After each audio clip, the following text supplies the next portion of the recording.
Well, that's why I call capybaras too. So now I gotta differentiate. I watch a lot of Facebook reels of this guy that has a pet capybara. Okay. What's he do with it? Yeah. I don't know. Feeds it. It's huge. It's big and fat. Sure. I like the videos of like pelicans trying to eat capybaras. I just seen that one, and it's hilarious. I don't know why that gets me. No, it gets me too. Yeah. For a minute, it's trying, and then it gives up, and it looks so sad. Stupid. That is the proper entrance to the Rabbit Troop Sucks holiday special. A bunch of cappies talking about things. I didn't think that was going to be the intro. It has to be. It has to be now.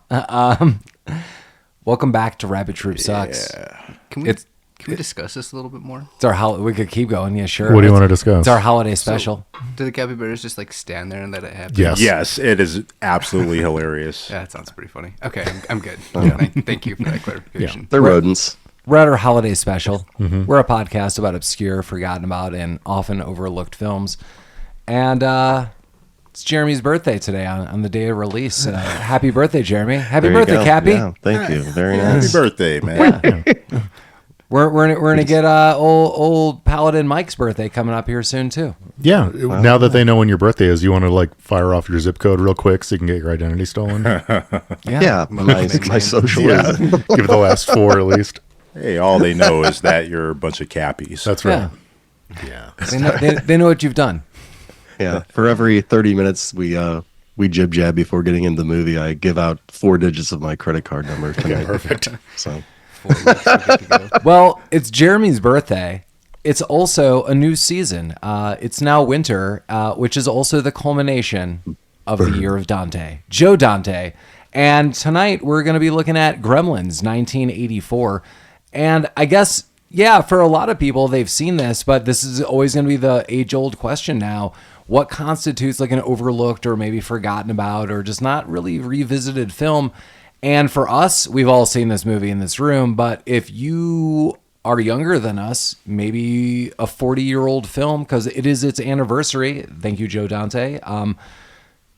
Yeah, it's its anniversary. So like a 40-year-old film, is that going to appeal to a younger audience? And I know, and I told the guys in the room that I wish I had a little more time. I know there's an animated series on HBO Max, a Gremlins like kind of reboot of sorts. Is this recent? Yeah, there was like a full season. It's animated, and then there's gonna be like a new season. So I think it was last year. Oh, if I'm wow. not I mistaken. didn't know anything about that. And it's got did popular somebody get reviews. this goddamn thing wet again? Is that what it's all about? I guess Gizmo gets wet. that's not the movie I want to see. Exclusive. Yeah, on is it Max. But yeah, this movie might be rare or unseen. I'm sure a lot of people are aware of like the IP, especially of Gizmo, or the idea of it. But have they actually seen this film? I have no idea. But before we get into all things that are this film, as always, I am Paul. Hey, happy holidays. And next to me is Mike. Hey, happy holidays. I know for a fact this guy likes to holiday. He does. Lamar is here. Happy holidays, all. Wait, he also likes to holiday. That's right. Jeremy. Yeah. Jeremy's Candy cane killer. Candy cane No, killer's get getting out. loaded Stop up. Candy cane killer. Gotta arc it for the holidays. Yeah, for the curve and the candy canes. One of these days I'm going to record this and you guys are going to be sorry. Because we're running for office soon. Yeah, this is. If you ever get convicted of something, that's the photo I want on the news. And Collin is here. Hey, Hi, Collin. We've got a lot of people in this film that are like creating this film. And the backdrop, we have Steven Spielberg as one of several producers. We have, as noted, director Joe Dante. Before this, we have looked at several of Joe Dante's films. Small Soldiers from 1998. We looked at The Burbs from 1989. And last, we had Explorers from 1985. And back to 80s, Gremlins 84. We have Chris Columbus, who is the writer of this film, which is bananas. Chris Columbus is the director of Home Alone 1 and 2. He is the director of Harry Potter 1 and 2. There's another film I mentioned to these gentlemen that I would like to do in the year of 2025. So we're probably going to revisit Chris Columbus in some capacity. But yeah, and we have Jerry Goldsmith doing a soundtrack as the composer. Like, these are super notable people doing a lot of notable things for a very interesting PG film, as Mike and I have discussed before. Mike and I have been the guests. Thank you to our listener and friend Keith at the Aurora Museum, History Museum, on 2 accounts for MiniCon in the last couple of years. And we've brought up Gremlins because Gremlins and Indiana Jones and the Temple of Doom are 2 movies that pushed for a PG-13 rating.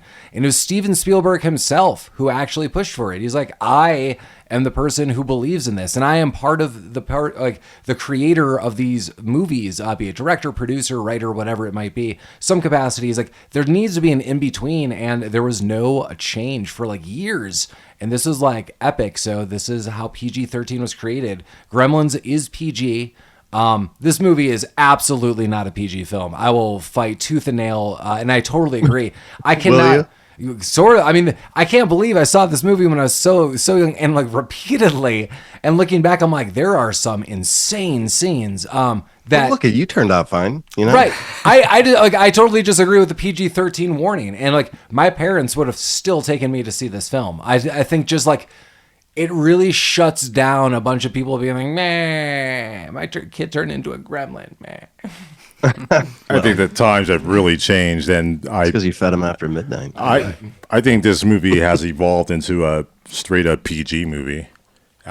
I don't see it as a PG-13 movie anymore, and I think the back end of this film because we're also desensitized. We are desensitized, and it is a very different time. And I think this movie has aged well, but it's not aged well in a PG-13 sense. Now it is considered kind of tame compared to what we have. So this movie is currently PG. So you're saying it should stay and always be considered PG? Yes. That's crazy.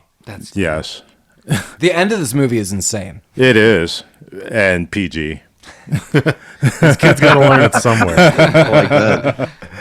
Despite the I'm gonna get death. Lamar's court on this. I don't think there's that much. Oh, despite there's death, but Why not. can't we have kind of like PG style horror? You know, why can't we have that? I think this movie is aiming toward that. It's where we are today. It leans more toward that kind of PG horror versus the PG-13 quote unquote gore that I think that is pushing this movie toward the PG-13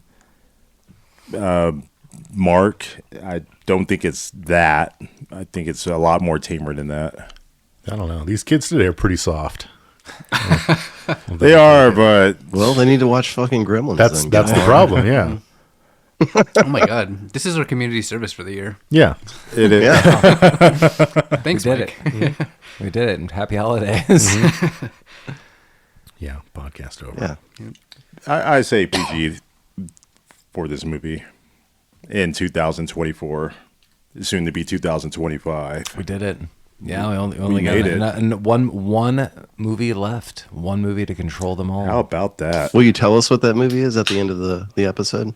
I would like to. I can't promise that. Okay. We'll see. Maybe that's the gift. I tell you. The real star of this movie, Judge Reinhold. No, I'm just kidding.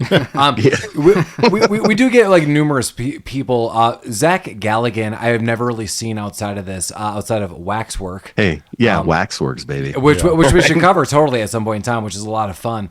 And Gremlins too. Just never really seen them.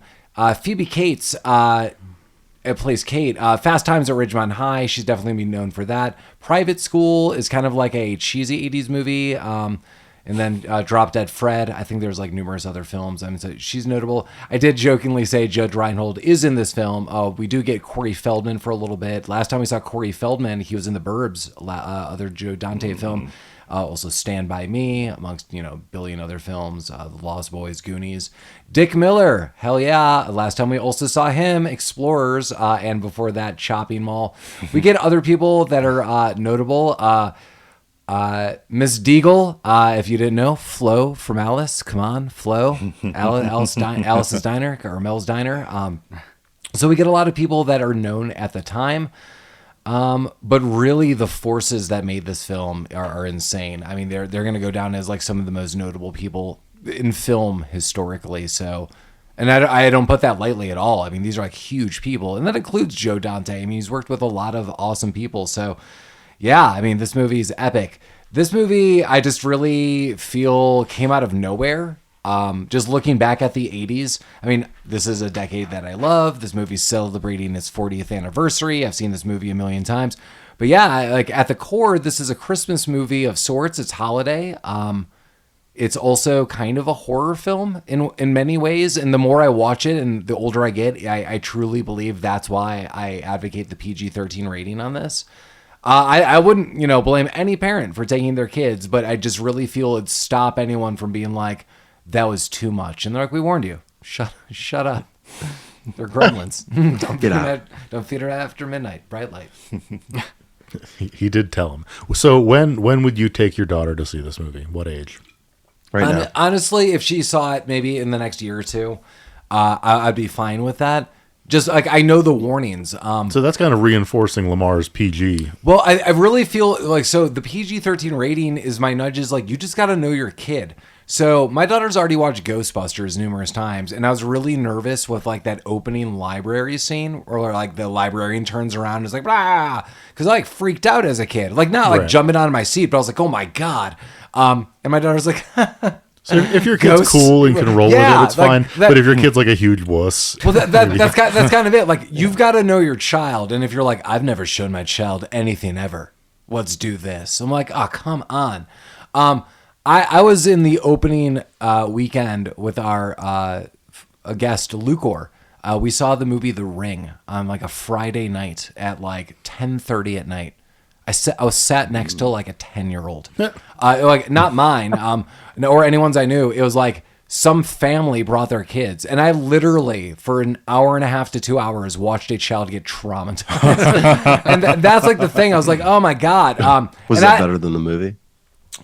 Better than The Ring, probably. I'm done with The Ring one. Yeah. And kind of like it, and anything that tried to follow suit should stop. And no sequels. But yeah, I don't know. And I don't want to say like The Ring is comparable to Gremlins, but I'm just like, if you kind of know your kid and you're like, oh, they've seen some things, or they like kind of spooky things, or like that's kind of their like jam, then yeah, I'm all for that.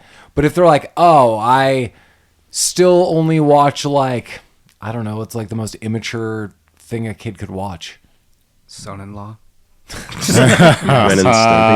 No, I mean like it's like Yo Gabba Gabba. It's like they've only seen like baby things, and now I'm showing them Gremlins. I'm like, don't make that leap. Like the Gremlins should not be the leap for that kid. I can see your argument now. It makes a lot more sense. It's situational. It depends on your kid if they can handle it, and I think a blanket PG-13 rating. I understand why there's the ratings and why they just have to address a blanket audience. But if you know your kid can handle it, I think it's a very, very soft PG-13. I agree with. Like, and then I do see the borderline of this film by all means, and like using like a like the term like a soft PG-13. Like that would be where I kind of view this. But when we're getting to that point, we're like looking at 5 or 6 different PG ratings, and I don't want to get that. I just kind of want. Like 2 PG ratings was way too much for me.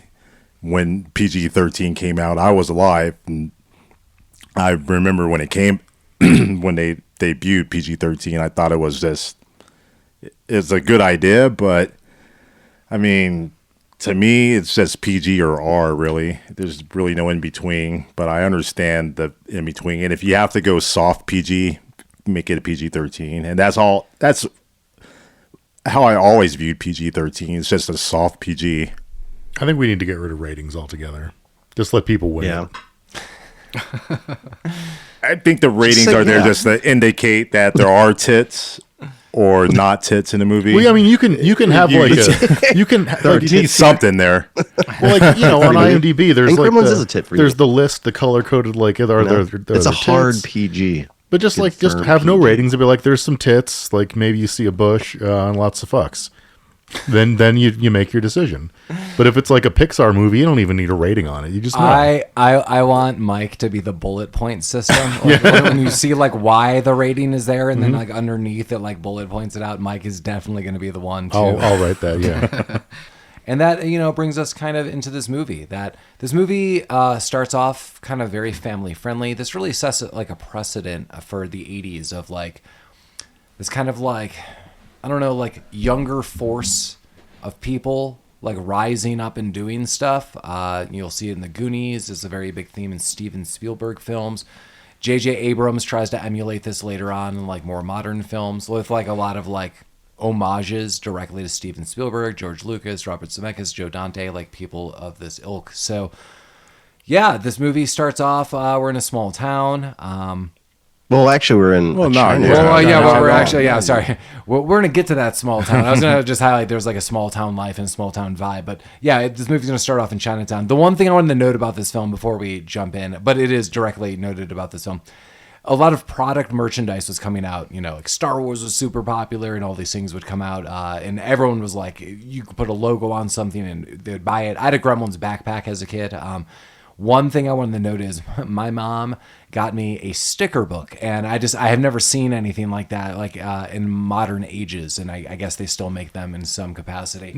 So yeah, my mom got a sticker book, and basically what you do is it was a blank book, and it would have like numbered stickers. And you'd put like sticker 1, where sticker 1 would go and blah, blah, blah. But it didn't come with the stickers. You basically had to buy like trading cards, like baseball cards, like they were sealed and it was, That's how they get grab you. bag.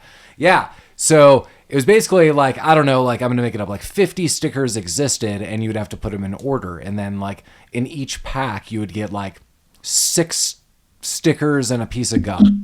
And my mom was the one who bought it. And then she would buy me the stickers.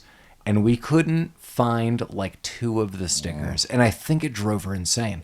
Because after a while, she's like, I found more of the stickers. And like, I think I had even given up. I was like, oh.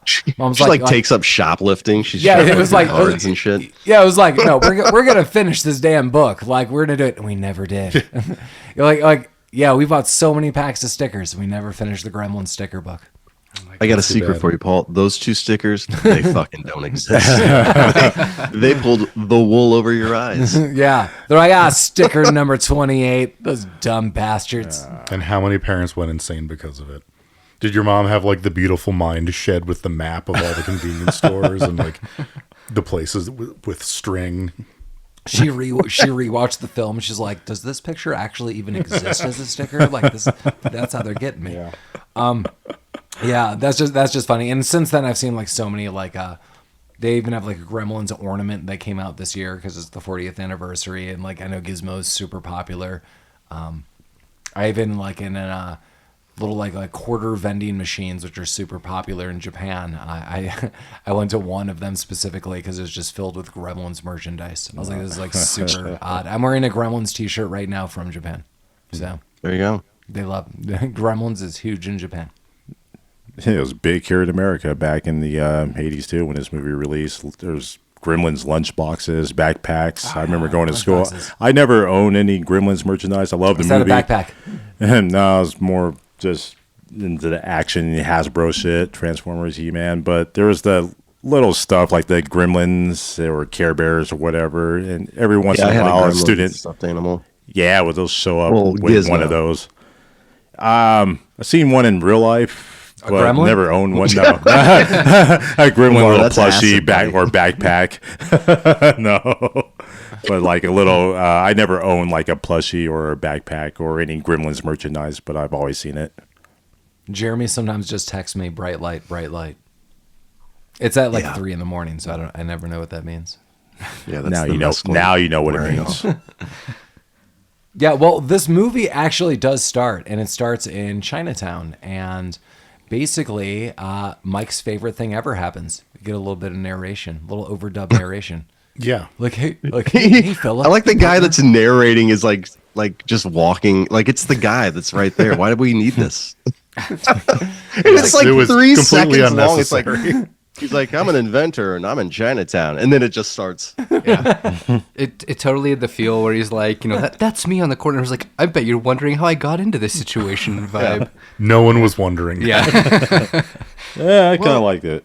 And so he hooks up with, I guess, a small child, a small Chinese kid. Hey, he's Who gotta takes him describe into it. Is that how you want to phrase it? Dark alleys.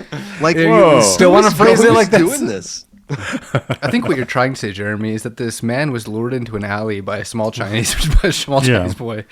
Yeah. Yeah. And then so he goes down. I don't want to be a part of this project anymore. So he goes down into an even creepier area, his grandfather's shop. And is that a euphemism? and at this point in time, if I were this man, I'd be like, I'm never seeing my family again. Like, I'm going to die down here. Because this shop is really creepy. It's fucked up. They sell forbidden objects from places men fear to tread. And why is he And down froyo. in this shop trying to sell like a His fucking shaving cream gadget? dispenser. Yeah, because he's a moron. And it's just not selling the normies. You got to reach out to the weirdos in Chinatown. Well, I kind of took it that, yes, he does try to sell. So, yes, the narrator is the father of the story. Nice. And he is a salesman and an inventor.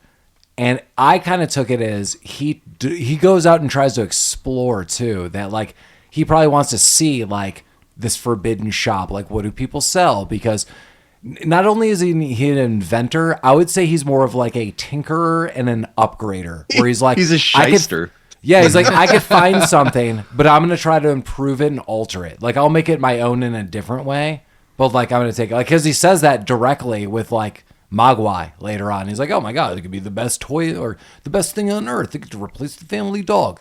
Well, it turned into the Furby, so Yeah. bright light. He was onto something. Yeah. I think the thing that bugged me about the voiceover the most is literally everything he says again in exposition in the next scene. Yeah, I mean, It sets up for a movie totally that's pointless. going to have Right. narration, but it shouldn't, and it does anyway. Five gentlemen were having a podcast one night. They were reminiscing about a holiday movie celebrating its 40th anniversary, Gremlins. Hi, my name's Paul. The Rabbit Troop sucks. That's perfect. Right, like that. We're like, what? All right. So one of the things I do love about this movie is the lighting that they use throughout the entire film and the cinematography. And it starts off with like cool mood, like creepy lighting effects down in this guy's shop, and it never like lets up. I do like that part about this particular. Well, they had to film the entire movie dark because you couldn't see all the workings of the puppets. Yeah. I didn't mention that this whole bright light. first scene was illuminated only by candlelight, so it seems. As soon as he enters the shop, you can see like candles everywhere, and It's like a it's fire hazard. when some of the lights go out. Jeremy, to what you were saying, you can totally see the how shadows are used in this intro scene. It's kind of nice, actually.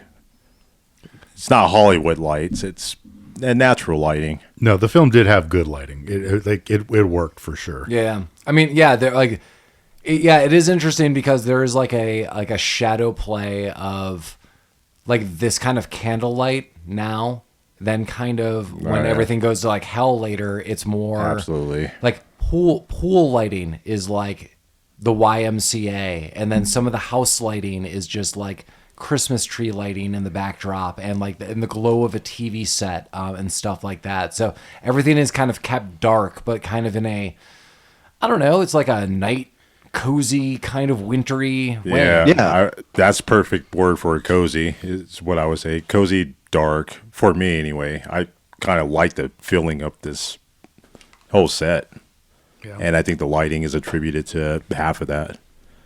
The other is just that small town, and it's snowy, and it's Christmas. Back to the Future set, I believe. Yeah, it does. Yeah, the whole A lot of town. comments about that actually. We can address that later or now. Let's dress it now. Yeah, Let's dress it up. It is the Universal Studios Courthouse Square set, and is used in 10 other media. Damn. Oh, We damn. call it, Back to the Future is where it is. Gremlins. It's also used in Bruce Almighty. Okay. Bye Bye Birdie, Sneakers, Fuck yeah. The Offspring. Why don't you get a job? Like the band's music video? Yes, Okay. music video. Wow. Episodes of Major Wow. Dad, Buffy the Vampire Slayer. This is a very famous set. Major Dad. Okay. Remember that? I do remember that, yeah. I've only seen like 3 episodes of that whole series. But Oddly, Mike has a Major Dad tattoo. Yeah. Very nice. but it's a set that is used in a lot of movies dating all the way back to 1948. That's crazy. Yep. Just most famous for Back to the Future and Gremlins, I'm guessing, right? I mean but I mean that's awesome. Like now, like some of those movies we were gonna plan on watching at some point in time. I will keep an eye out for that set. Next week we discuss Major Dad, start to finish. I thought we were gonna talk about just the Offspring video. You're gonna have to count me out on that one. I do remember that song, though. You guys remember Offspring? Na, na, na, na, why don't you get a job? Oh, I remember the song. Yeah. Just not the video. Also, several episodes of Leave It to Beaver. Nice. Oh, the Beeve's been to this town, huh? Yeah. Father loves beaver. I've never seen this set until Back to the Future, so it's the Back to the Future set. I mean, for me, it would be for sure. Yeah. Well, I mean, we're still in the beginning of this movie. Yeah. We're not even at that set yet. I mean, so here's a fun jump into it. We're in Chinatown, and this old man is like, "Don't touch my Mogwai." And he's like, "Hey, dude, I love this singing Mogwai." He's like, "No." And this young boy's like, "Hey, dude, meet me in the alley. I'll bring you the Mogwai." And it looks like he gives him like $50. Dude, this is the craziest fucking part. Like, this is a new... No one on Earth has seen this fucking species of animal. Nobody knows about it. And he's like, $200. I'll give it... Give me $200 for it. You know what that kid can buy for $200 in the 80s? No, man. Everything. Mogwai, half an Atari or something. I don't know. Electricity. I think the old man was growing weed in the corner where the Mogwai was stored. He was smoking it when he walked in, most likely, yeah. Well, that's what was in that. Gizmo was a smoking buddy. Yeah. That's why he's singing. Yeah, he sings like He's fucking high as shit. He sings like an angel, Mike. He hears that. He hears that singing. He's kind of curious. He's like, "What do you got back there?" Goes to the back room and unveils a Mogwai. Bam, Mogwai. Bam, just like that. And I love it. So this kid in the alley is like, so here it is. And he's like, is this okay? He's like, whatever. And he's like, there's some rules. Like, don't feed it after midnight. Doesn't like bright lights and don't get it wet. And you could hear the dad be like, yeah, okay, like whatever, kid. Well, they immediately break like all of these rules within the first 24 hours of owning. Yeah, I'm like, oh my God. Here's a real dark note that I keep writing throughout my notes, Jeremy. So these rules are broken. Like, we'll get through it. I don't think anyone's going to be surprised. Like, foreshadowing, we're going to break the rules. What's going to happen? You clearly have to kill this creature. Like, you... Yeah. Oh, fuck yeah. You need to... Alex, I love you, Gizmo, but you got to die. Yeah, this is an invasive species.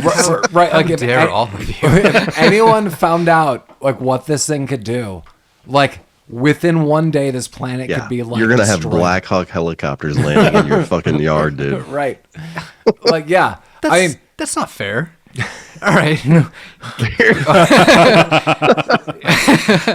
None of this was Gizmo's fault. That's very. Oh yeah, It's not. No, But but look, none I of mean, matter. fuck, Collin. Look what the fucking damage that this thing did because, I mean, it got like 2 drops of water on him.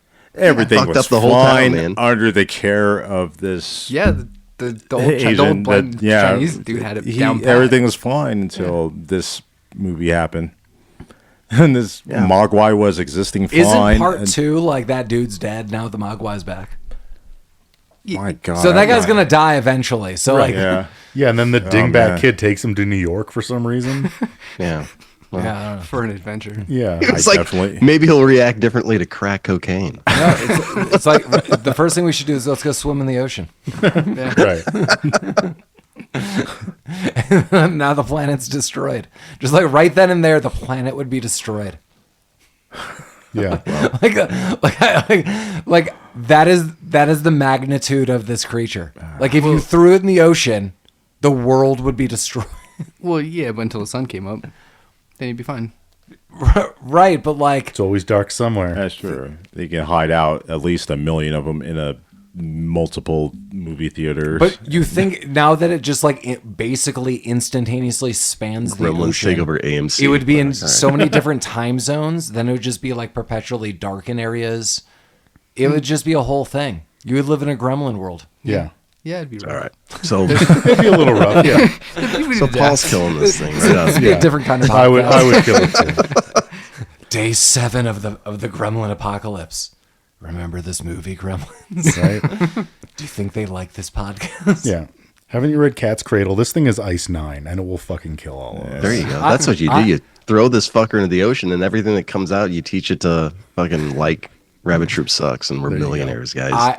I think the Gremlins would like this podcast, especially if they could participate. I mean, judging by like Dory's Tavern at the very end, like how they're rocking that place. So, if you wanted to have one gremlin be a guest host, would it be Stripe? Would it be the one that flashes in the trench coat?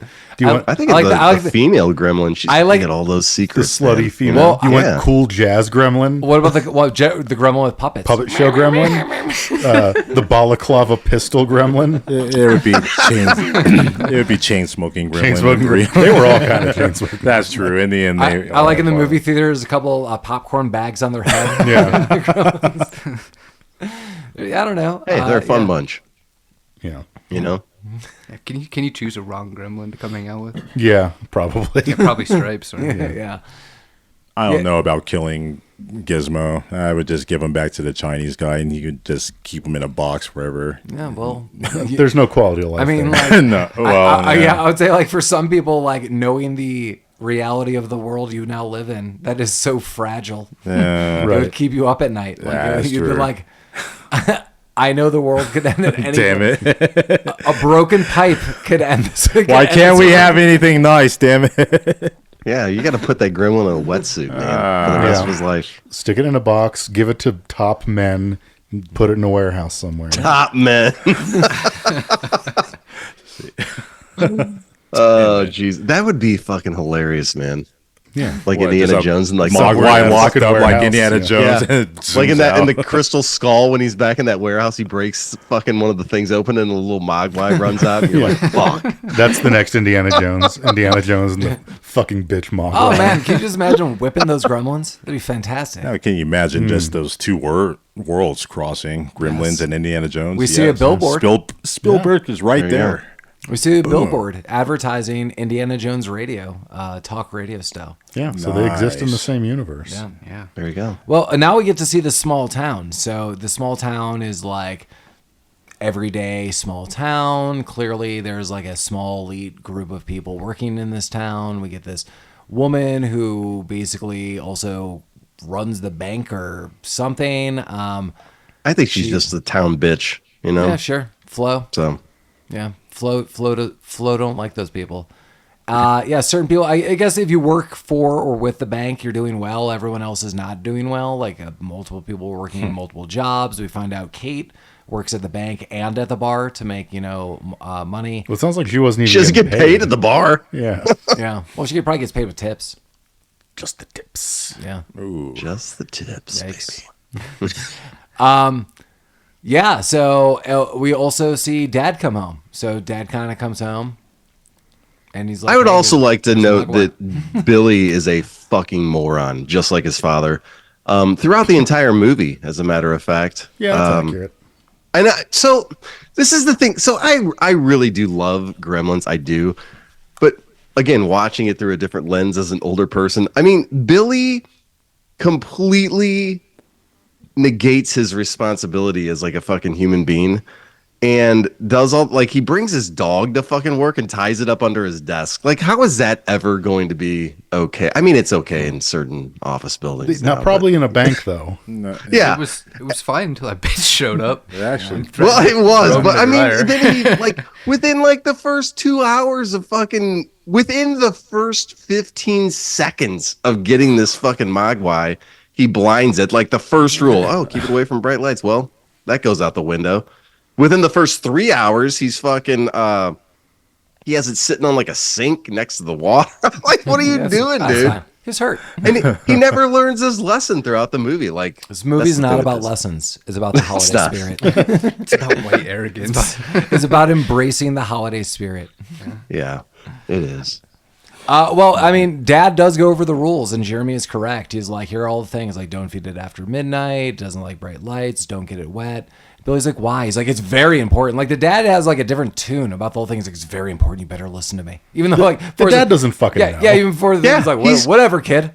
He's an absent father throughout Right. the entire fucking movie. Yeah, that's totally true. So Billy's like, okay, so blinds him right off the bat, and then he's like, okay, this thing's pretty cool. Like, yay, Mogwai. And the dad, basically goes and invents stuff. We find out the dad is like a total failed inventor. Like, there's all these products and gadgets all around the house. None of them work. All of them are malfunctioning. And if they're malfunctioning, he's like, oh yeah, I'll just tweak it. I'll get it back up. No problem. Not a problem. You can see like the mom like is living in like a nightmare hell. She can't make coffee. There's no way to get juice. She's living in denial. That's called Oh denial. yeah, dude. Well, that's why she like stabs her way to freedom at the end. Like, she's storing this up. In all fairness, whatever's happening, like they have a pretty high quality of life compared to the rest. I know this house is dope for Yeah. like the 80s, and like he's got to be making some bank to at least afford this fucking. Maybe home. he like had one really good invention that made him a lot of money, and he just has never been able to repeat that. Yeah. I'm thinking he had a different job, the and fleshlight? maybe. it allowed him to. He I invented the quit. fleshlight, And I'm just yeah. going to be an inventor for now. Well, I on. mean, also the big thing is Billy is working as a bank teller full time to support the family. So That is mentioned, but like I feel like a kid working as a bank teller wouldn't really. Well, support I mean, that. well, think about this. Like in that '80s economy, they have already owned this house, which I'm guessing I'm going to make it up. They've owned the house for at least 10 to 15 years. Yeah. The dad is, let's say, been a salesman in some capacity and has paid off a good chunk of that house, which seems like '80s possible. And now it's like really coming down to like this mortgage that seems reasonable that Billy is probably in charge of. maybe. So dad is now. Well, he threw down $200 in cash like it was nothing. He's Yeah, like, exactly. He's got money. Well, he's got the bathroom buddy. That's bathroom buddy. He money. has a bathroom buddy. Oh, that little invention that he had that he explained. It's like That's a a fleshlight. Swiss Army Swiss Army knife that has. Oh, God, he's making emotions. Paul's got 2 flashlights. Okay, Paul, put it away. His bathroom buddy does not have a fleshlight in it. It has toothbrush, a little razor blade so you can shave. Has a little toilet paper dispenser. There's 2 kinds of mirrors. 2 kinds of mirrors. It has a toothpaste dispenser. He later upgrades where there's a razor blade, flip out. Yeah. I like that the device is bigger than all of those items combined. It is a really clunky, very bad Mike, hear me device. out. Imagine you had like a cube 3 times the size of your fist. Yeah. Like one side was like your phone, and another side was like your razor blade. Perfect. And another side was like your car keys. Yeah. I can make this happen. I also I like could how invent this every invention that they use around the house creates a fucking horrible mess. Yeah. Just a giant mess. My favorite one is the egg cracker, mostly because of the noise that it makes.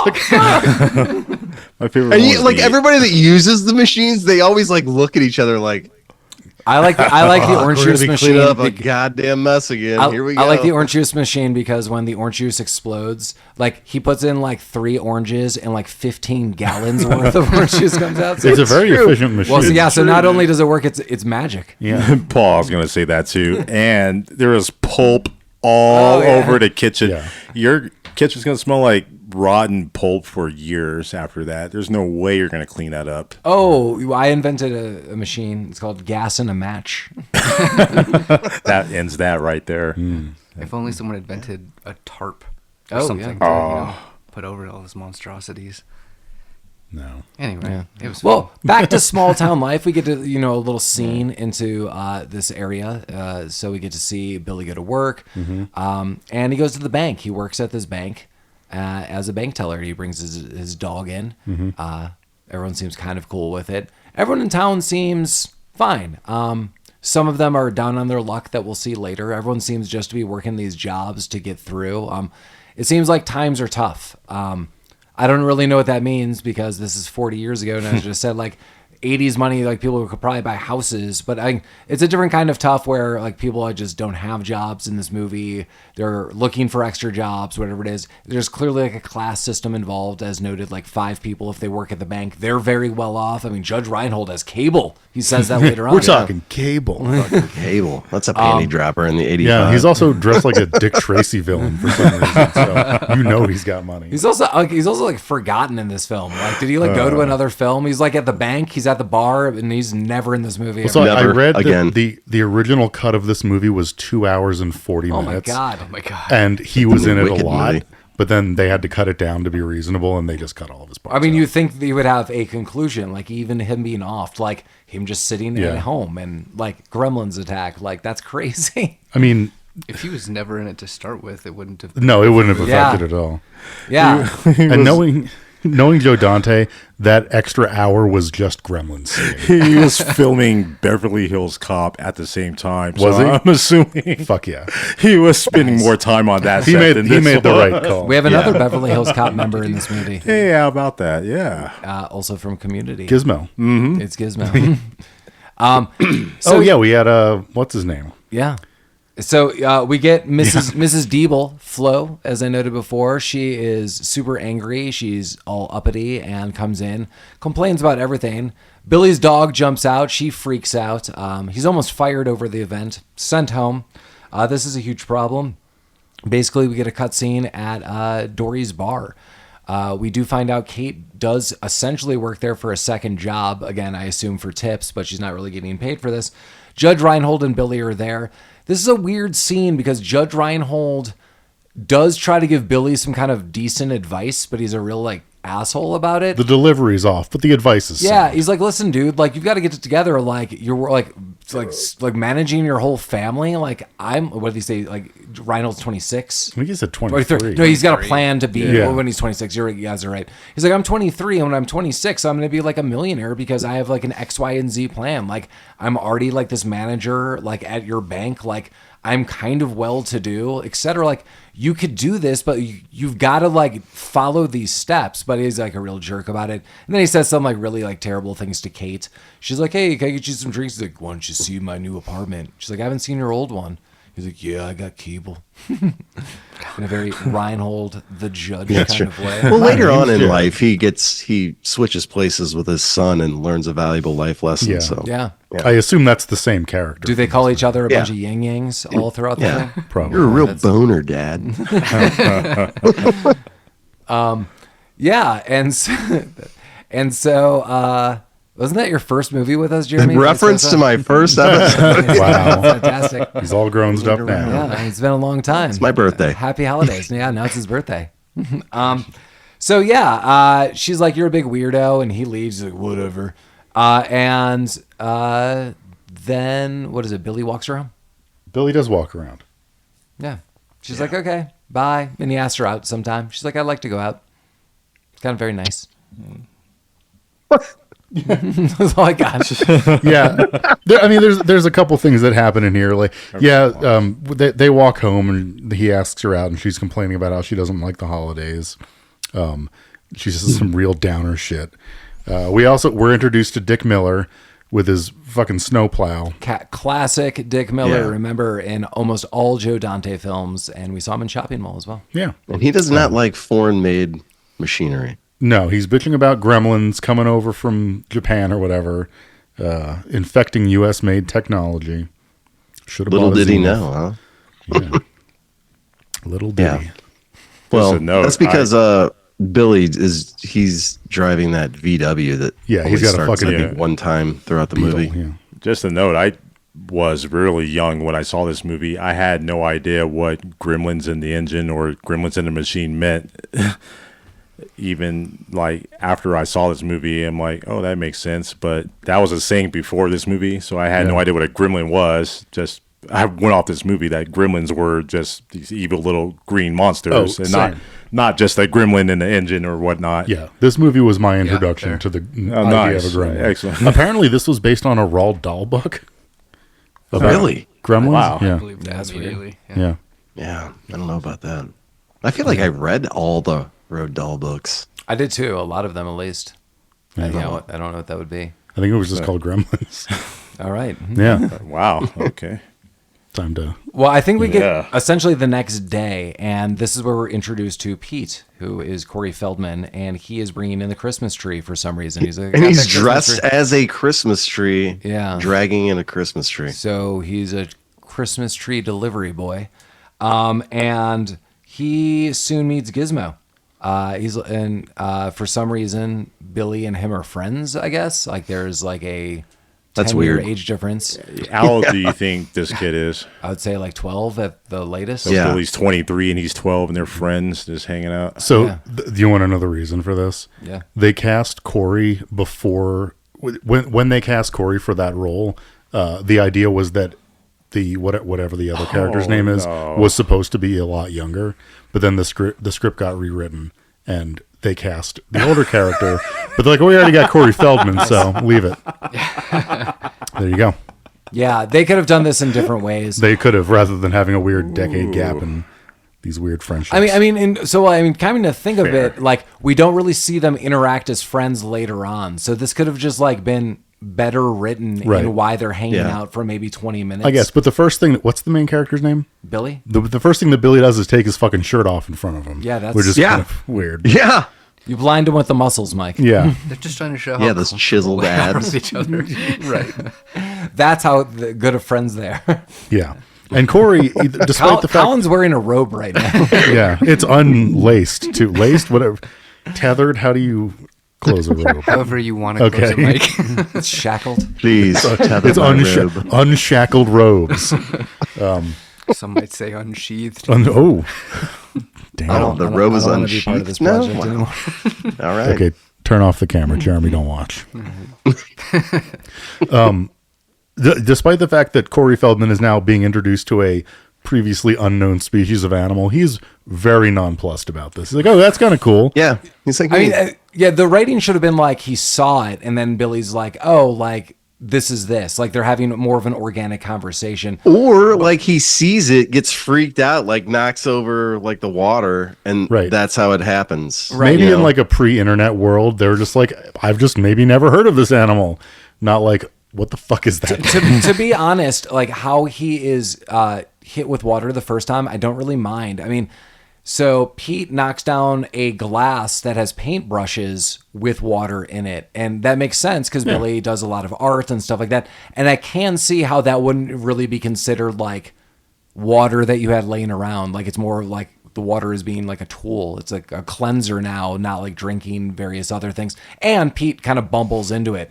Then all of a sudden, Gizmo starts popping, pop, pop, pop, pop, and he's like multiplying. Yeah, he's popping off. Gizmo's popping off. Yeah. And that's where Mike notes like, all of a sudden, then Pete's like, oh, could I have one now? There's like multiple. And he's like, Billy's like, I don't know. And Pete's like, okay, cool. And just like lays down and reads comics.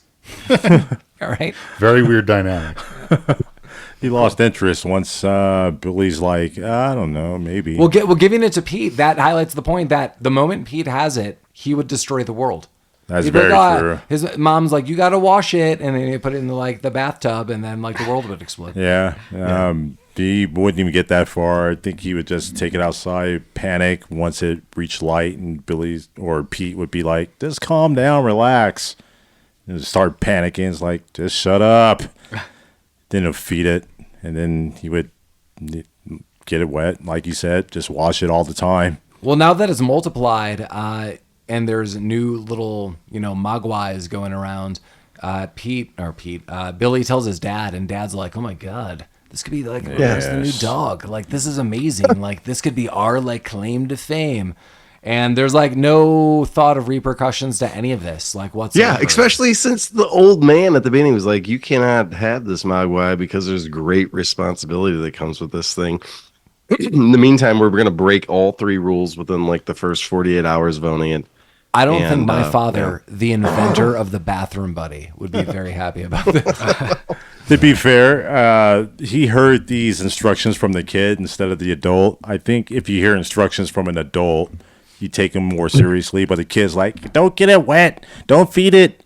don't give it sunlight. And he's like, fuck fair, you, whatever. I don't think the father would listen to anyone. That's very true. He's like, I got this thing. That's very true. See ya. Here's $200, kid. Get me out of this shitty fucking alley. I can't help you with that. No, this is where you live now. Where the fuck are we? We are... Oh, they go to the school. Yeah. Mr. Hansen. To have take a look at it. Yeah, so they go to like a high school science teacher who apparently knows a bit about things in biology. I mean, I don't know who else he would go into the town. And so Mike asked like a good question. Mike at one point was like, oh, like Billy's not in high school. I was like, no, it's established he's not. But I would guess like this is his former teacher. And clearly this is a small town. So if it was his former teacher, it just might be like, hey, I have this. Like, can you look at it? And if not, can you give me advice on where I should go? But this teacher is like very apt to look into this. He's like, yeah, he's like John Stewart from the fucking Faculty. The Faculty, Like, yeah. Mike Yeah, it's gonna be no problem. So he's like, I'm gonna, I'll draw some blood. I'll look into this. This is really interesting. And then, what could go wrong? Nothing. What could go wrong indeed? What do you nothing think? at first. Yeah. He's like a high school teacher. What do you think he did with that Mogwai blood? He drank it. Yeah, that's what He injected it into his ass. Yeah, It's like, That's what that needle was. it's just leftover. Oh, Yeah, he drew blood from it, presumably to run some tests. What he did with it, nobody fucking knows. He was up till 2 a.m. doing that, though. So Does this guy was have up like all night. what kind of equipment does this guy have in this town? Well, What was he doing to that thing Well, I would say- for like 10 hours? well, okay. Well, there is one thing that I would note that they do multiply one more. So there are now 5 Mogwais outside of Gizmo. So there are 6. And then they make a 7th one in the lab with Mr. Hansen. He's like, look, and he takes an eyedropper and he puts 1 drop of water to show this. So my only thought would be, I don't have this level of knowledge of what to do and really what to look for. But if he's drawing blood and this thing is multiplying, you might be able to see something in the blood that potentially show like things multiply or whatever. I don't know. It's low level by all means, but in a school lab, that is. Like, I don't know. Yeah, like what? He's got like a microscope at best. Right. I also think that when you get Gizmo wet, that it seemed like it was very painful to like produce extra. Yeah, he wasn't Gizmos. stoked about it. Yes. So like the Billy's just like, we'll fucking fuck this thing. Yeah, No what's problem. this? No problem. You know? That's true. God damn Billy, dude. Jeremy, no problem. Oh, that's not a problem. Wash right out. You're playing Billy's rules now. It's prison rules. And it was 1 drop versus just a splash from his. Yeah, it's not like he water bristle. threw him in a pool or anything. Right. Yeah, Just a little. Gizmo kind of freaks out at every little thing. Yeah, so Gizmo's a it's fucking it's hard to bitch. take him that seriously. Gizmo's a bitch. There's your T-shirt. That Well, part of the Gizmo's a trivia I bitch. read, I didn't even read it this round, was a long time ago that I read that all these scenes where he's being like tortured, like Gizmo by the other gremlins, it was like the creators were happy to do this and were actually filming what they were doing to it because all these robots were breaking down and they were so frustrated they hated this thing. Oh, so this is a good time to bring up like when these things eventually turn into gremlins, the original idea was for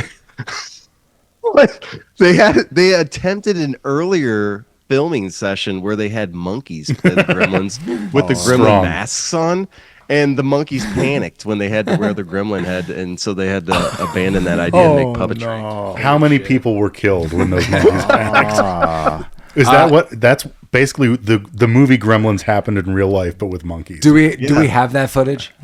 I don't. That's You got to go to the fucking warehouse to get They that. trashed a bar. And Mike, the answer is 0. That's what was reported, but we all know how many people were killed. No, that's it. I just want to see a bunch of monkeys in masks chain smoking. Yeah. The monkey doing the hand puppets. That's what I want. Wow, That'd have been that a was really a good movie. very interesting idea. I wonder how many monkeys they brought in. I wonder how many I don't monkeys know. they had to kill because they went crazy. Yeah, where'd they get these monkeys? Where's he Oh, getting the them all? Wizard of Oz set. Yeah. There is Probably. there is a cut scene where the dad is calling home. They leave Mr. Hansen or Dr. Hansen at school, and he's like, I'll look into this. Now there's a cut scene where the dad calls and he's traveling again, like he's a traveling salesman or he's learning things. There seems like a mixture of things happening, but he's at a convention and he's talking to his wife, and in the background you see this What? guy in a time machine, and it's spinning around, and it's from the movie The Time Machine. And they cut back to the wife, and she's like, oh, yeah, blah, blah, blah. And then they cut back to the dad, and the time machine is gone. And there are like 2 guys, like, baffled, like, holding their hands up. There's like a wisp of smoke, and it's clearly the time machine went back in time. This is not addressed in any capacity, but No. it is going on in the background. And is there like a fucking giant robot? Yeah, talking he's to them? making Yeah. sales later on. He's like, I, too, prefer that quality product. Wasn't that the Forbidden Planet? Yeah. Yeah, alien or robot, rather? So there's a lot of things going Yeah, on in none of this convention. is addressed though. Like it is just, hey, here you go. I want to go Here's to that convention. That looks like a blast. Well, this makes me say what I've said throughout all these other Joe Dante films. films, this guy has got to be a blast to work with. Like, he has a repeated crew of people that he likes to work with, so that's like a telltale sign that everyone's getting along together. It just seems like kind of zany. It seems kind of fun. It's totally weird. Yeah, I just like it. Fun. This scene, like you said, Joe Dante's movies, it seems like everybody's having fun on the set. Outside of this one, I understand it's kind of like a horror movie film that has to kind of keep that atmosphere. But scenes like this are just kind of like fun. Like, you can tell this is kind of probably Joe Dante's deal, and it's kind of like a little inside joke for sci-fi fans. And later we get some puppetry at a bar that Mike has got to love. I do love the puppetry. Mike loves puppetry, just like he did in Explorers. He wished there was some like stand-up comedy jokes. Yeah. Observational. Though. Yeah, Yeah, if there was like a 30-minute observational humor bit in this, that would have really elevated it, I think. Well, Do listeners send their homemade puppets to Rapid Troop Sucks? please don't do that. You know what? That's fine. If you got puppets. Actually, years ago, a fan of a different project of Paul and I's made us both little stuffed animals. So going through again, going through. We're back with Mr. Hansen, and this guy escapes. Yeah, as he's showing a movie to his class, His students. he Yeah, noticed. it's right before Christmas break, so like the bell goes off and this thing escapes. He's like, "Okay, everyone, get the hell out of here! Enjoy Christmas break." Yeah. Even Pete wants to talk. He's like, "What about that gremlin?" He's like, "Get out!" He's like, you gotta get out of here right now. Well, okay. So before it escapes, we have the scene where they get fed. Yeah, Yeah. Don't feed him. That's because they fuck with the clock. Yeah, Yeah, this is like kind of simultaneous. Yeah, happening. simultaneous. So Right. Mr. Hansen leaves, and before Mike is right, and this guy ate a sandwich, and then also the other gremlins messed up with the clock. Yeah, And they they ate Well, some chicken. Billy Big as never buffalo told wings or Mr. whatever. Hansen the fucking rules. He's like, Mr. Hansen had no idea he wasn't supposed to leave food around him. Right. Also, Yeah. imagine telling a scientist like, "Dude, just don't feed it after midnight." All right, you just get the hell That's true. right out of my office. Yeah, I'm going to listen to that for I like how Gizmo was the only responsible thing. Like, Yeah. 'cause even Billy like offered Gizmo like a fucking chicken wing, and Gizmo's like, "Dude, it's after midnight, man. Gizmo could communicate Like, you're pretty well. fucking everything up here." It would have been real fucking helpful, Gizmo, if you let him know that it was actually after midnight, despite what Yeah. his clock said. This goes back to my former thought that he was just the smoking buddy of that old man in the Chinese like treasury shop. Yeah, they just smoke. Yeah. Just You know, opium time. brothers. Yeah. Yeah. Well, yeah. Yeah, sorry. So now they're all gremlins. They're all gremlins, They're no longer cute and fuzzy. Yeah, the one at the school kills the teacher immediately. I told you, this scared the shit out of me when I was a kid. Like, that dude is dead. Like, because this is now where the movie becomes like a horror movie. He's like, dead with a needle in his ass. Yeah, that's like super bizarre. What was the needle? That he drew the blood, so I think that was like the trophy. No, but did he inject him with I something? think he to kill injected him, or- him with his own blood. Interesting. Maybe because Maybe it the was needle was poison. depleted when he put it in him. I kind of just thought he stabbed him with an empty. Yeah. I think it was more of a send a message sort of thing. Yeah, Right, you're okay. like, I killed him in the face, but yeah, I totally agree, I Collin. will kill you in the face. This gremlin was part of MS. Killed you in the face, but I'll stab you in the butt. Gremlins are sending messages. Now we have what is my favorite scene of the movie: the mother at home alone with the gremlins. Yes. Mommy doesn't give a fuck. Mommy is in stab mode. Yeah, mom is the real winner. So she walks into the kitchen, right. and she's taking out gremlins one by Right. one. One gets blended. This is fucking crazy It's crazy awesome. because she doesn't know that they're like evil or violent. Doesn't matter. What would you do? Be like, oh, cute. What, Dude, if what I was saw the these song things, yeah. playing? So we get a I Christmas would song. be on a bus. Yeah. We get a Christmas song at like volume 20 out of 20. What is it? It's like, do you see what I see? Yeah, and it is now like really like rattling the house. Like the way they recorded the sound too, you could feel it's like thinned out but like overbearing, and you're like, what the hell? And mom immediately, because she saw the pods and she's like, things are happening, things are weird. She like puts it together. She's like, what's going on? And when she gets in the kitchen, she is like immediately like into kill mode. And good for her. Yeah. And so she blends one immediately, immediately. stabs another one in the face. So yeah, she blends one and then turns around and just brutally stab. Like, and you've got to because I'm gonna. This is crazy.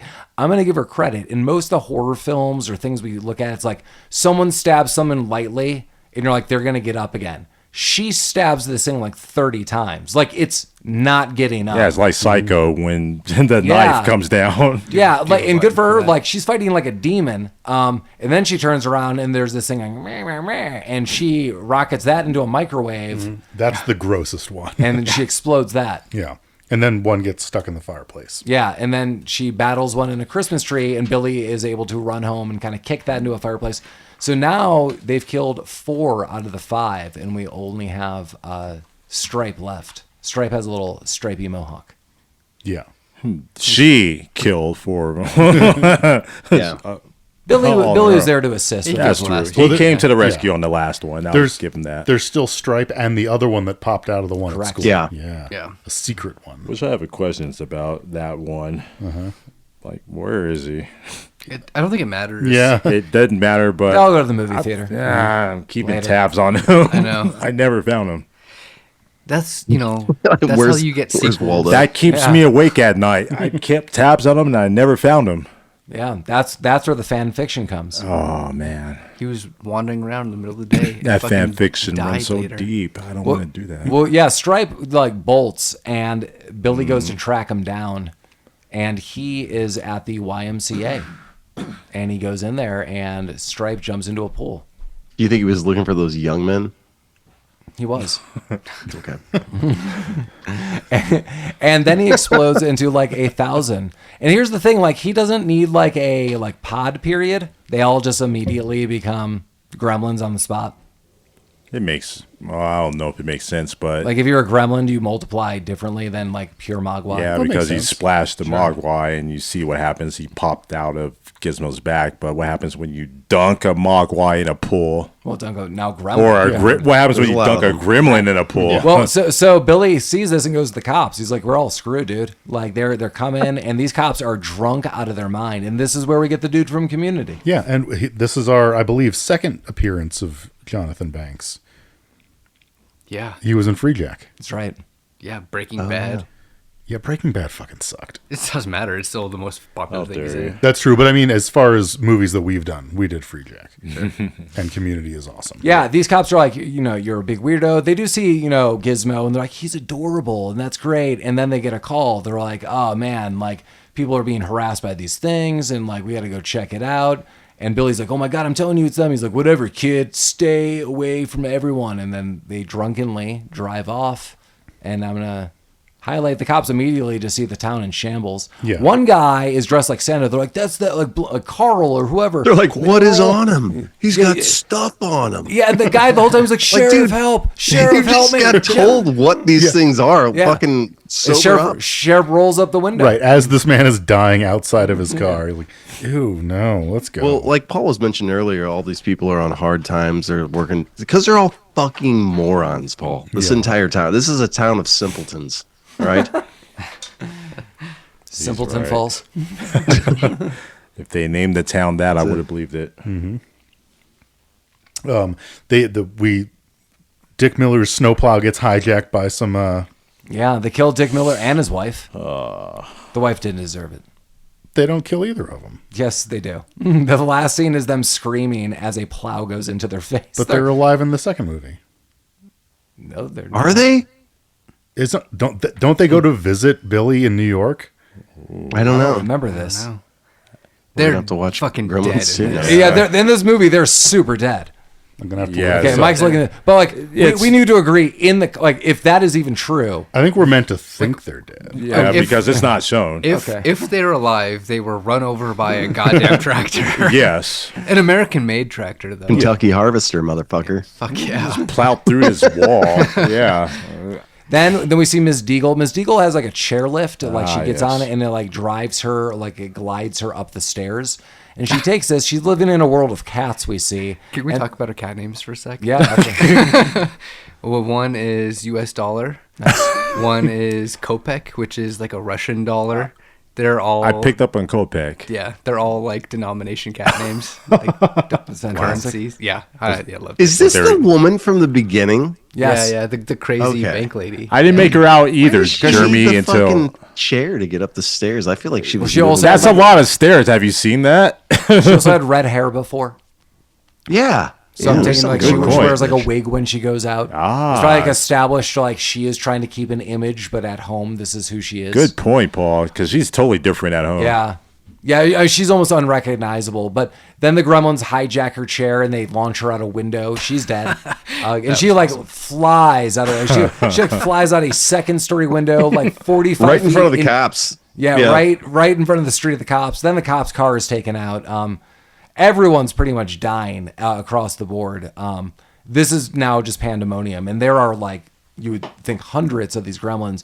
They all convene at the movie theater to watch Snow White. Well, they were in the bar first. Oh, that's right, the bar first. I love the bar scene. I like how also Phoebe Cates is just serving them popcorn. I would. Yeah. And beers. It's very clear, like she's being held hostage. That if she is not like serving them, that they're going to do terrible things. So she's constantly pouring beers, giving them popcorn, various other things. This is where we see a myriad of different kind of Gremlins characters. Puppet one, guy with shades, one, yeah, cool jazz one. This was an enjoyable montage of Gremlin for me. I love this scene. Yeah, so for all you Joe Dante fans, this is how you do an animated puppet scene correctly. So unlike in the goddamn Explorers. So was like the second Gremlin ever like an incredible tailor or something? How do they get all these tiny little outfits? Yeah, what you don't see is the Gremlins like in the back with the sewing machines. Yeah. One's got a whip, like outfits. I'm assuming they just looted. I'm assuming they just looted like department store and just took like doll clothes. Maybe the old lady had a doll collection or something. That's fair. Yeah, there you go. But also Dick Miller and whatever the actress who played his wife reprised their roles in Gremlins so too. Weird. Yeah. Wow. That's so weird. I've probably seen Gremlins 2 more than I've seen Gremlins.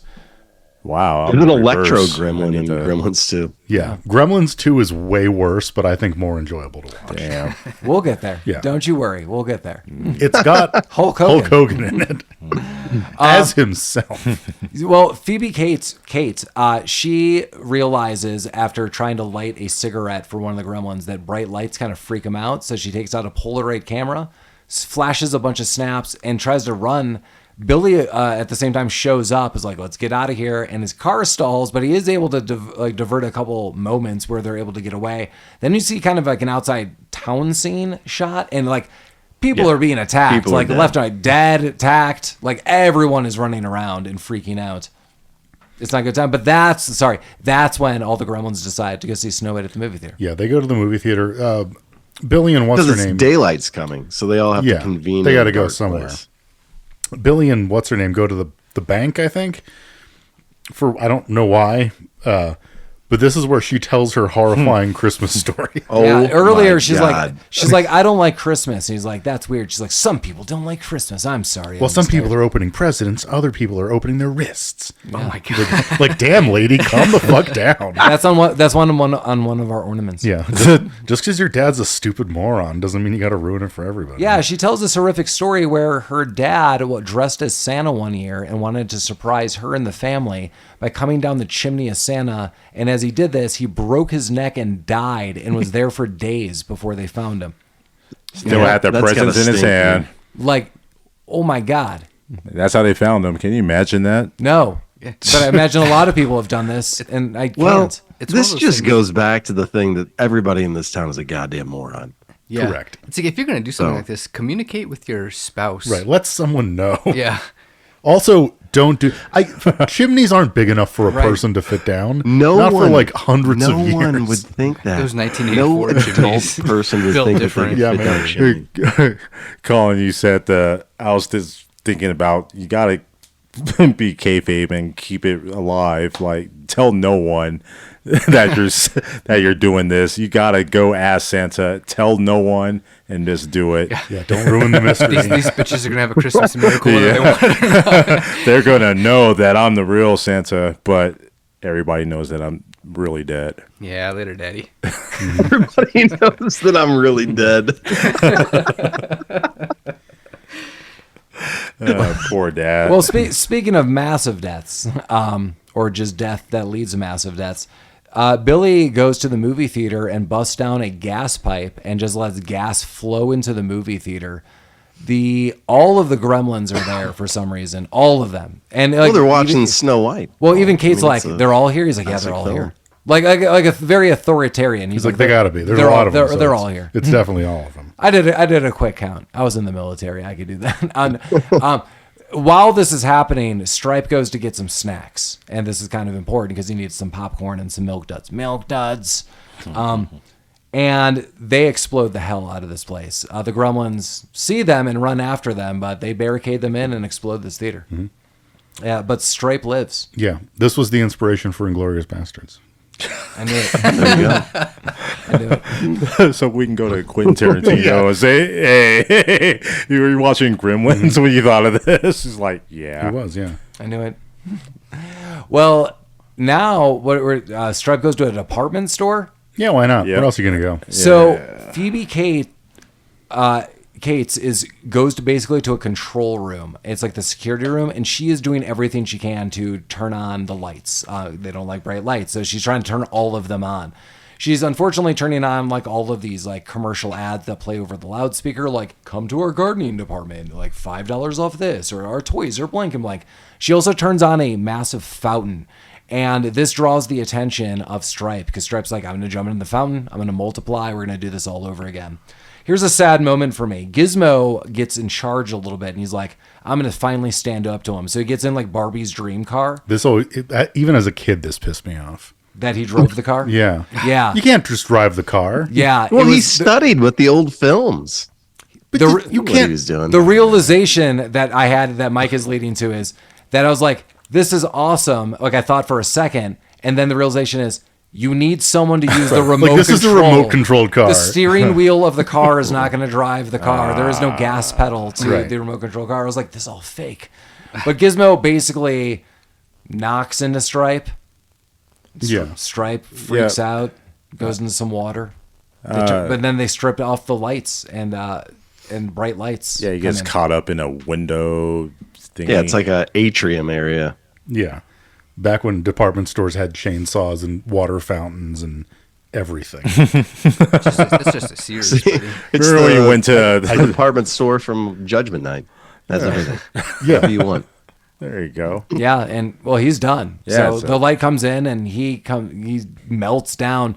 But he does have one more jump scare, like his bones come out. This is horrifying. For me, The bones scared of the a gremlin? shit out of me as a kid. I'll tell you Even that. now, like when that thing pops out, like fuck, Jesus. Yeah. And it's so gross. Yeah, it His is. eye explodes and hits the ground. It's like it's so gross. Oh, it's This hell is- bent on getting you. This is the PG-13 coming into play. Yeah. 'Cause this Probably. thing is fucking gross. That's a strong argument for the PG-13 Yeah. for me. Other than that, this movie's all Death. PG. Yeah. But yeah, it was a gruesome. I kind of like that. Oh no, Put a little it's, emphasis into that. Oh yeah, it's awesome, but it's gross. Yeah. yeah, it's super gross. Well, yeah. So then they're like, all right, let's leave. They just like literally walk out the door. Gotta go. This sucks. like this department store is like in Our town shambles. is There's destroyed. like there's an acidy goo bath on the floor. They're like, all right, we're out of here. Yeah, I mean, what do you want them to do? Take responsibility for their Nope. actions? No. Nobody learns any goddamn thing in this movie. No. Yeah. That's why the old man comes back and he's like, hey, you got to Listen, you fucking bozo. Well, yeah, the old man comes back. He's like, I told you not to do this. The father should have been like, you didn't tell me shit. Your son who stole it from you told me. There you go. You let your child sell me a dangerous animal. If you had just told me, we could have. No, he still wouldn't. He wouldn't listen to me. No, he would not, definitely not. with his listen. weird fucking dead eye. But he, so yeah, the old Chinese guy comes back. He gets the Mogwai. A lot of like ayahs. Aye, You do this ayah, ayah. Yeah. He gets a smokeless ashtray too for his troubles. But he does say, as he's packing him up, he's like, I told you you're not ready for this. But he's like, he has something to say to you, which is, Gizmo, and Gizmo wants to say something to Billy. He's like, Bye, Billy. Which is very off-putting. Like he has a Bizarre. fucking voice box, like he's been smoking his whole life. Bye, Billy. The gremlins have been shoving. And the old man's smoke down like, his you throat. might not, well, he's like, the world might not be ready in your family, but one day you might be ready. And then he walks off. For some reason, like, in the snow by himself, walks off. Right. Lord knows how long it is to New York. And then we or get some whatever. more narration. Yeah. Well, the old man fucked that up because Gremlins 2 was made. So there you Well, go. so then the dad narrates one more time. He's like, that was a crazy ass winter. Yeah. Good lordy. And he's like, if anything breaks in your house, like a TV or a VCR, like it could be a gremlin. I don't know. And I was like, this is unnecessary. And then credits roll. It's like, if you're gonna fucking look at a broken washing machine, use a bright goddamn light. To make Bright sure light. You kill Yeah. everything. Bright light. Before we get into our final views of Gremlins, as always, feel free to reach out to us at rabbittroopsuckspodcast@gmail.com. Do you have a movie you would like for us to review? Do you have some interesting facts? It's going to be a new year. Let's have some new recommendations. Let's talk about it. Did this holiday movie put you in some holiday cheer to recollect and reminisce about some favorites you want to share with us? A good way to get in touch with us is rabbittroopsuckspodcast@gmail.com. Or feel free to go to our website proper, rabbittroopsucks.com. We have pictures, we have links, we have all sorts of things, including episodes. As always, we are on multiple platforms, so if you're on one platform and listening to us there, feel free to switch to another. We're on Amazon, we're on YouTube, we're on the podcast app, we're on Spotify, we're on all those places, and we're on social media, Facebook, Instagram. Yeah. Love it. Jeremy, what did you think of Gremlins?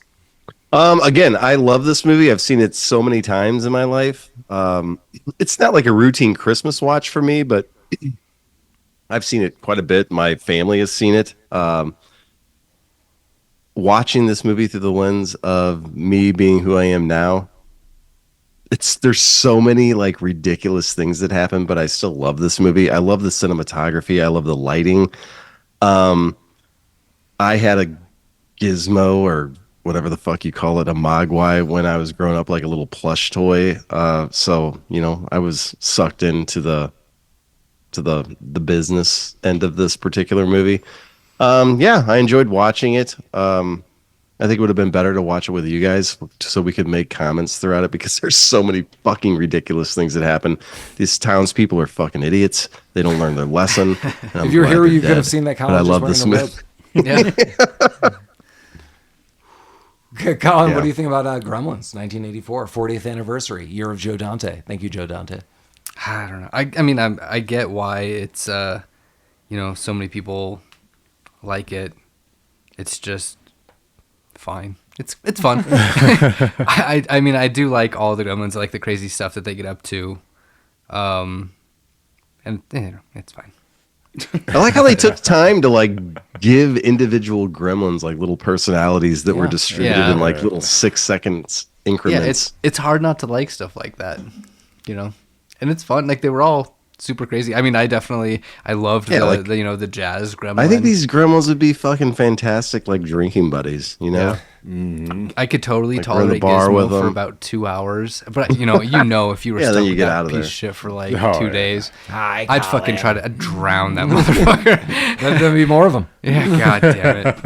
That's why you can't be trusted with something like that. Lamar, what do you think of Gremlins, 1984, year of Dante? Thank you, Joe Dante. Love this movie. I have 3 things to say about this. The first, this movie's trying to review this movie for this podcast. It's kind of hard because it's too iconic. You can't really talk about why you're reviewing it and why it's obscure. It's not obscure. I think a lot of people have seen this. Everybody's kind of seen it. In fact, that goes to my second point. I think this is one of my first yearly reviews or rewatches as a kid for Christmas time, because I seen it when I was younger. So in 87, 88, 89, around when this movie came out, every year I would watch it as the Christmas movie when I was younger.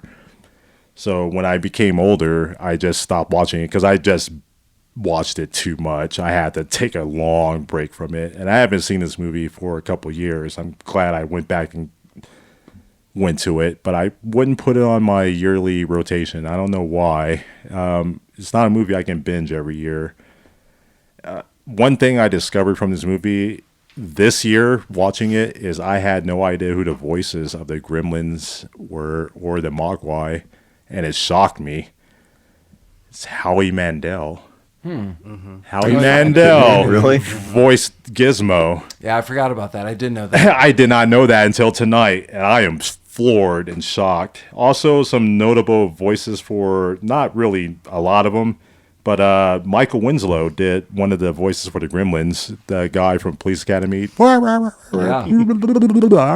I can't do his voices, but you know him. I thought that was pretty cool. This movie is just too iconic for me. I can't say enough about it. I love it. A+. Go for it, viewer. You love it. It's Christmas for me. I just can't do it every year. I binge too much on it. What do you think of it? Mike. Yeah, obviously I like this movie a lot. It's in our I'm glad we closed out our year of Dante with this film. This is, I think, my third favorite Joe Dante movie. Second being, I think my second is Matinee. First is The Burbs. And when I was a kid, I really loved the show Erie, Indiana. I don't know if anyone recalls that. That's a show that Joe Dante made.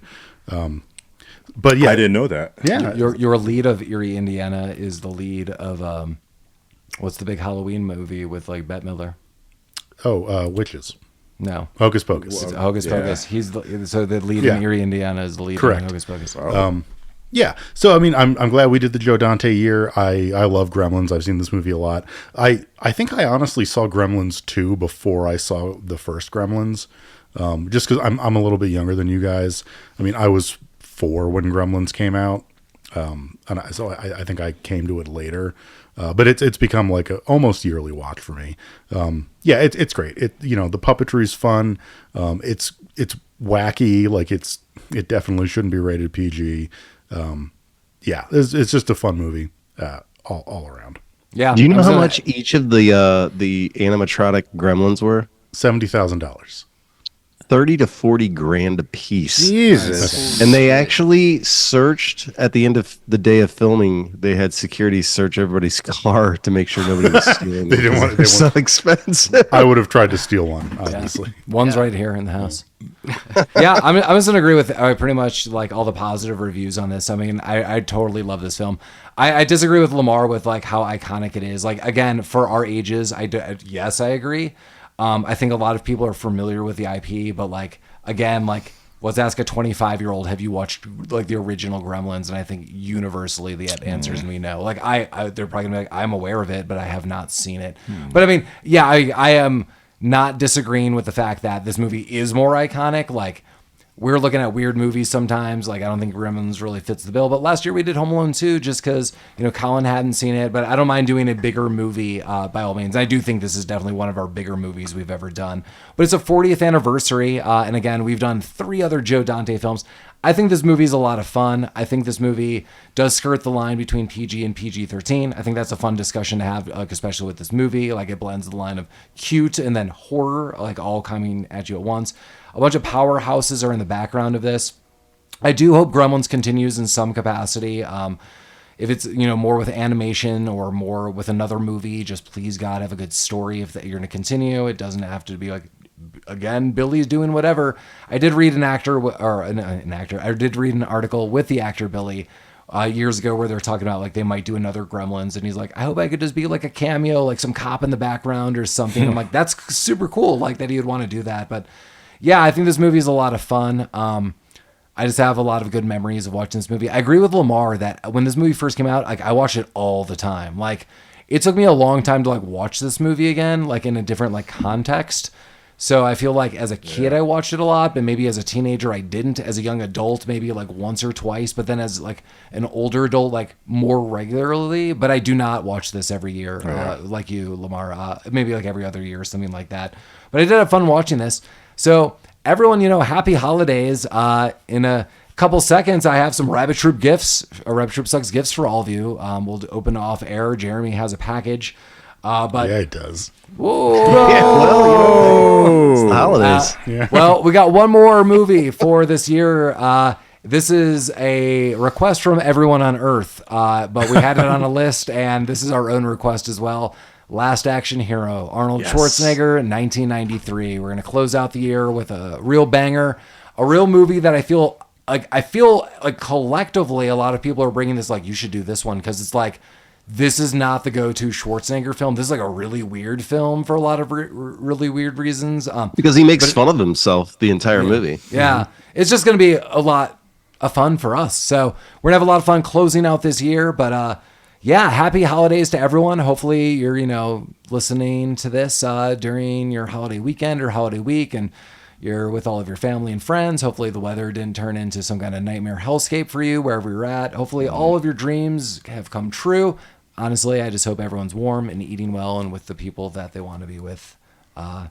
Any last thoughts about this film? I like the dog. Mushroom? Yeah, we never mentioned the dog. Barney. Mushroom, real Barney. name. Mushroom. Barney actor was name. Barney was the in-movie name. Mushroom is the real-life name. Yeah. Okay.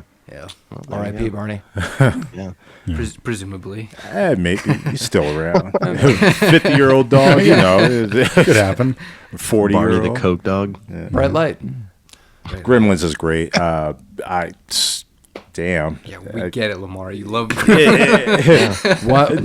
This is my favorite Joe Dante film. I There. meant to say this really quickly early on, that one of my early memories was I saw this movie in the theater, and there's a scene where like Gizmo seems like really phased because of the bright lights, and there was a small child in front of me. I was a small child myself, and this is how weird my long-term memory is. I remember vividly the kid in front of me was like, Gizmo's drinking booze. And me and my brother could not stop laughing. But yeah, so hopefully you enjoy Gremlins. Have a happy holidays. As always, Rabbit Troop sucks. Bye, Billy. Happy holidays. Bye, Billy.